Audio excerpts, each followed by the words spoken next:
धन्यवाद मान्यवर। आपने ग्रामीण विकास जैसे महत्वपूर्ण मंत्रालय के विषय पर मुझे अपनी बात कहने का मौका दिया।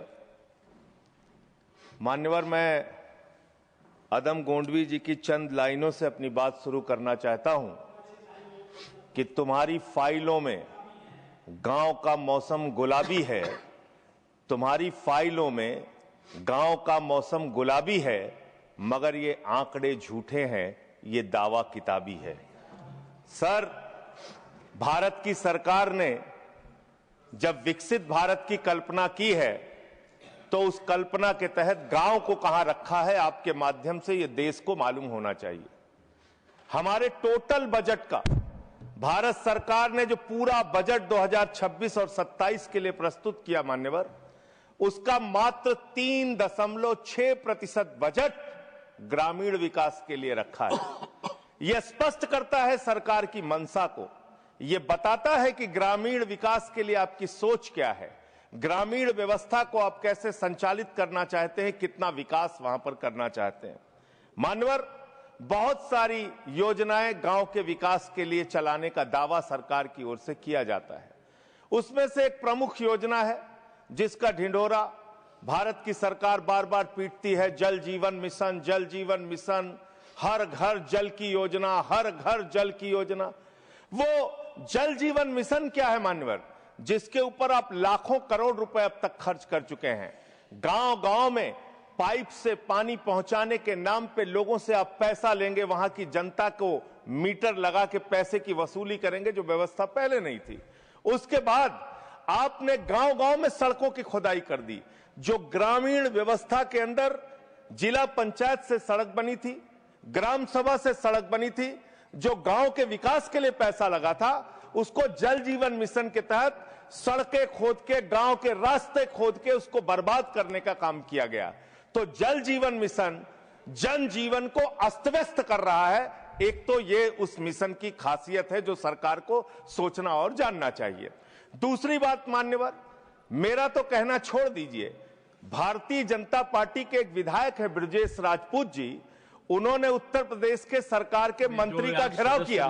मान्यवर, अरे मान्यवर, देश का सबसे बड़ा राज्य है, उसी राज्य से आप भी आते हैं, हम भी आते हैं, उसी राज्य से आप भी आते हैं, हम भी आते हैं। तो अगर एक भ्रष्टाचार के मामले में कोई जानकारी आपके माध्यम से मैं दे रहा हूं तो जानना चाहिए मान्यवर आपको। मान्यवर, रूरल डेवलपमेंट के नाम पे इस जल जीवन मिशन में गांव गांव में टंकियां बनाई गई। उन पानी की टंकियों की हालत जाकर देखिए।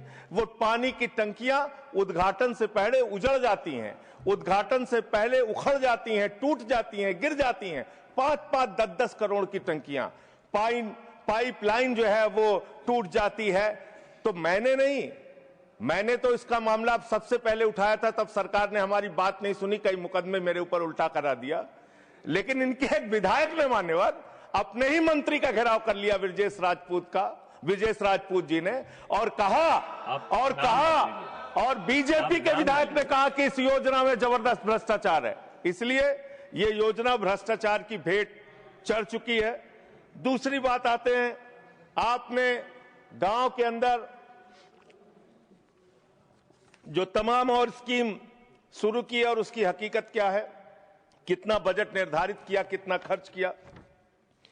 आपने मान्यवर मनरेगा के तहत 25-26 में 86,000 करोड़ रुपए निर्धारित किया था बजट में, और इस बार 26-27 में आपने 88,000 करोड़ रुपए मनरेगा के लिए निर्धारित किया। जब आपने 86,000 करोड़ रुपए निर्धारित किया तो आपकी गारंटी थी 100 दिन की। जब आपने 88,000 करोड़ रुपए निर्धारित किया तो आपकी गारंटी है 125 दिन की, और आप कह रहे हैं हम 60% भागीदारी करेंगे। पिछले कई वर्षों से, जब से प्रधानमंत्री नरेंद्र मोदी जी बने हैं इस देश के, और जब से भारतीय जनता पार्टी की सरकार है, मनरेगा की स्कीम में इस सदन के अंदर मैं पूरे जिम्मेदारी से बोलना चाहता हूं, एक भी साल में 50 दिन से ज्यादा आपने रोजगार नहीं दिया। मनरेगा स्कीम को आपने मारने का काम किया, खत्म करने का काम किया, और उसके बाद आपने कह दिया 40% राज्य सरकारों की हिस्सेदारी होगी। जो राज्य सरकारें ज्यादातर घाटे में चल रही हैं, चलिए वो भी आपने कर दिया जो आपको करना था। आपने स्कीम पास कर दी जी राम जी की, लेकिन मुझे आप जरा कृपा करके बताइए, आपके हिस्से का 125 दिन के हिसाब से रुपया बैठता है मंत्री जी 2 लाख करोड़ रुपए। तो आपने तो निर्धारित ही 88,000 करोड़ रुपए किया है। तो आप इस स्कीम में क्या सोचते हैं, क्या आपकी योजना है और कितना आप बजट निर्धारित करना चाहते हैं? यानी कि आपकी मंशा ही साफ नहीं है कि आप मनरेगा स्कीम को गांव-गांव तक चला सके। इसके बाद मान्यवर आते हैं, एक मिनट माननीय मंत्री करना चाहता हूं कि जब मैं बोलूं तब आप सुनने जरूर उपस्थित रहना, बोल के चले मत जाना, एक एक चीज का जवाब दूंगा।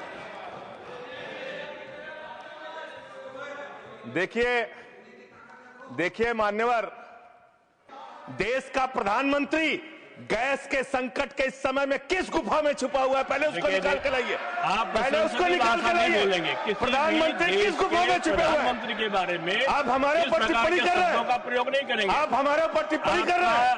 ये आप हमारे पूरा देश गैस की लाइनों में खड़ा है, यहाँ पर शामिल प्रधानमंत्री गुफा में छिपे हुए हैं।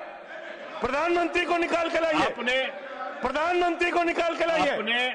मुद्दों पे बात नहीं करेंगे। इस्तेमाल किया है, ये शब्द ठीक नहीं है। अरे मान्यवर, आप मेरा समय जा रहा है। मान्यवर महोदय, मान्यवर मेरा समय जा रहा है, कृपा करके समय।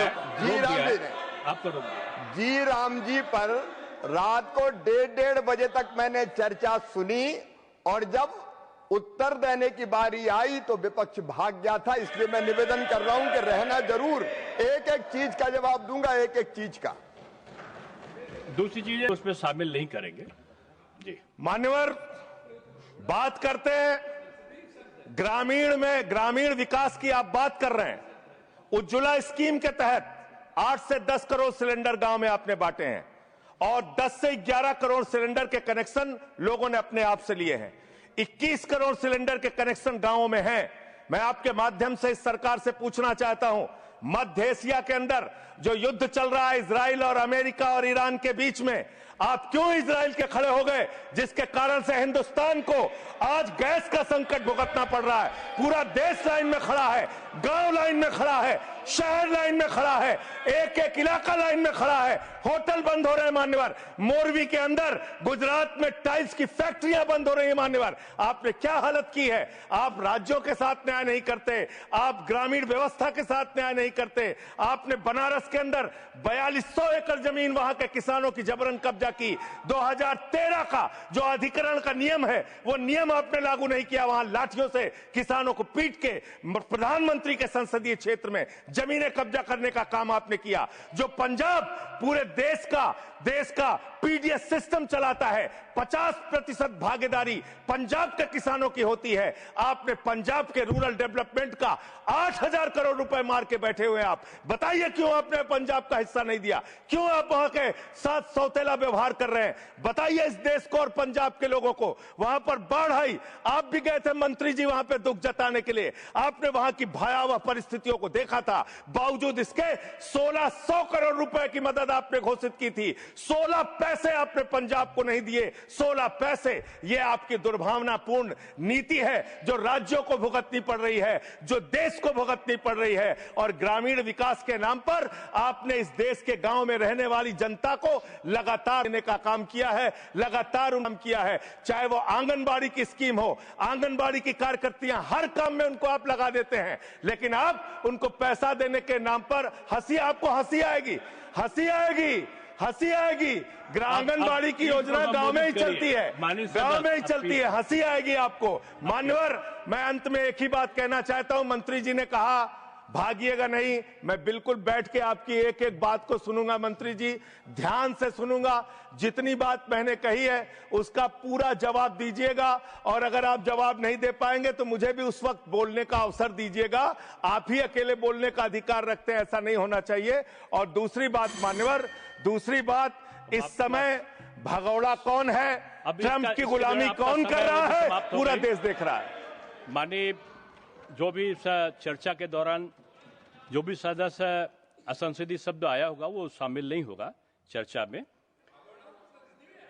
अब अगर है तो नहीं होगा, अगर असंसदीय नहीं है तो शामिल होगा।